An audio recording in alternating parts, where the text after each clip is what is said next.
speak on this issue? I got a question, Chopper. Yeah, go ahead, Gary. Rick said the material is non-hazardous. Is it biodegradable? It's not, is it? Or is it No, it's not. No, the filters when we change the canisters on the machine will have to be put into an environmentally safe container and taken away through waste management or whoever disposes of it. I can't think of the name of the company now, but it'll be handled. Safety cleaning. Are you required by building with this to have a containment area if there is a spill for it to be held in that area? Not that I know of, because there won't be that much solution in the facility at any time. He will have to submit his plan to the state of Indiana. Well, my concerns are, is not to contaminate any property. A couple of years ago we spent $700,000 to clean it up. Right. And it's clean now. We'd like to make sure that it stays that way. This is not a hazardous waste material. Actually, it's lighter than water, so it will not absorb into the ground like perchloroethylene does. As I indicated in that study, I just pulled out bits and pieces that were very important for you to review. Was that even the study showed that there was no hazardous waste or toxicity in the water or anything using this chemical. But without a holding area, containment area, if there was a leak for whatever reason, it would contaminate the ground. No, it won't absorb into the ground. It's just going to lay on top. Yep, that's what I've been told. The one other thing I have to add, Board, I did talk to Paul Bank, which is the other tenant, and he did not have a problem with what he's going to do. I've tried to look at the safest, most environmental friendly approach.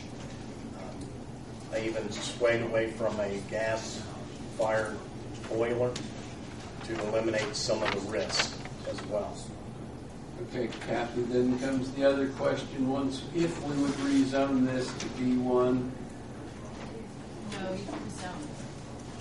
It's a special It's exception. a special exception. Okay, so it would stay with his business Right, strip it's a and Kane's conditional business use. only. Right. Okay, I want to make sure on that. Okay. Anybody else on the board have any questions? Do they have to be approved by the state? Have they been approved by the state? No, I don't think so yet. Now, I plan on going to the state and submitting the request.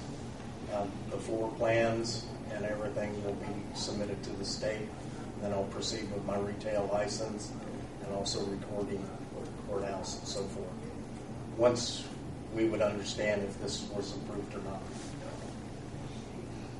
Have you had a chance to talk with Jeff Smith yet, the wastewater treatment? No, I have not. Because I know he's got some concerns about, how you'll be disposing of it and what actually will be going into the wastewater. In that study, what it indicates the separator water. Right. That is when you blow the boiler down and it goes into the separator tank, the holding tank. Even once you dispel that, once it cools down and you dispel that into the wastewater, the study indicates that there was no hazard to the water stream or the wastewater that was expelled.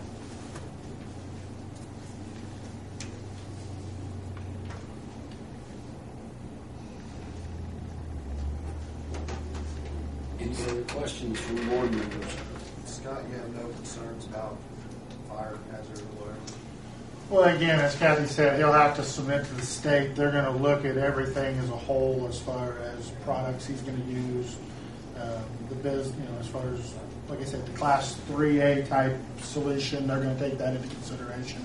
And then at that point, they'll decide whether or not he may have to sprinkle the building, which everything we looked at was indicating that it would not require a sprinkler.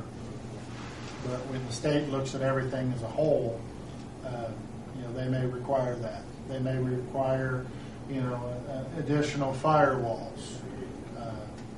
Just because I think there should be a sprinkler, there should be, a 10-foot wide barrier wall between them. I can only go by what the fire code and so on says.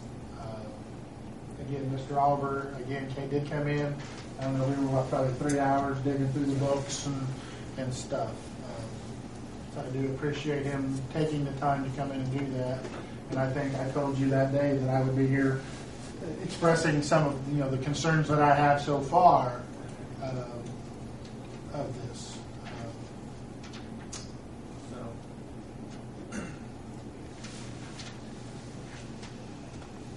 Anything else?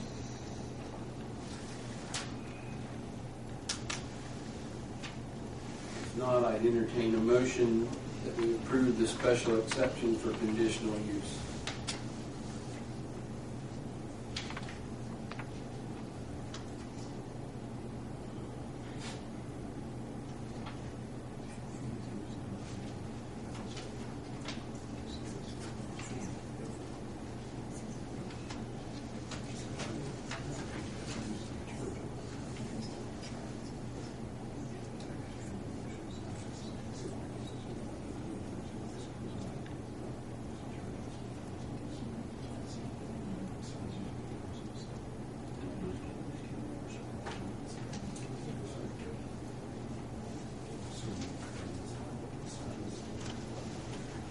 We're doing about all we can about the traffic.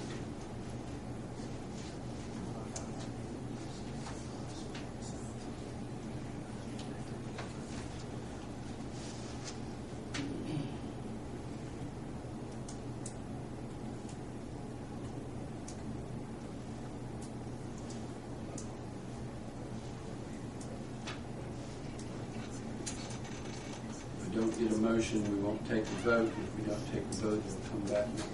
We'll have the opportunity to come back next month. No action's taken if I don't get a motion to take a vote.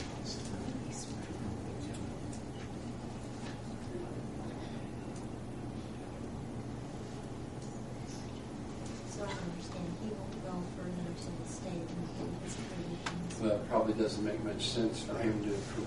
I need to understand, I have to put the location and everything on the architectural details plans. of the architecture and that of the building, so it wouldn't make much sense to go on to the next step if we don't approve it here. Is the concern the traffic?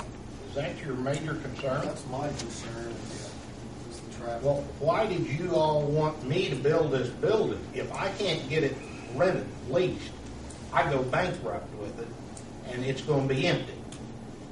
I think this is a nice situation. Granted, there might be some issues, but, I think a dry cleaner is needed in our community. I think the one that is missing was a very good business. But, I've got this square footage. I need to get it leased, and with the compatibility of this business with the other two that are there, and everybody's happy about it, are you saying you just want me to leave it empty and not have any income off of it because of a traffic problem? We've done everything we can do as far as traffic. It's the signage is there. It's not anybody's fault but the individual that goes out if they do the wrong way. And I think you have to take into consideration too the business hours.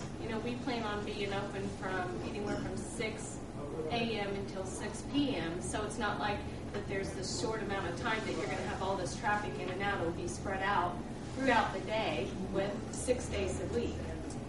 And, hours may be limited, on Saturdays, but still it's not like it's going to be, they're going to be there for an hour, half hour. It's a 5-10 minute drop off, pick up kind of thing. So it's not like that it's going to be all this constant traffic in and out either. That's just something to consider.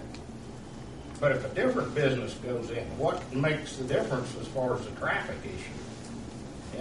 I think a dry cleaner generates a lot of traffic. I mean, from the other dry cleaner we had, there was even congestion on that with traffic in and out of it.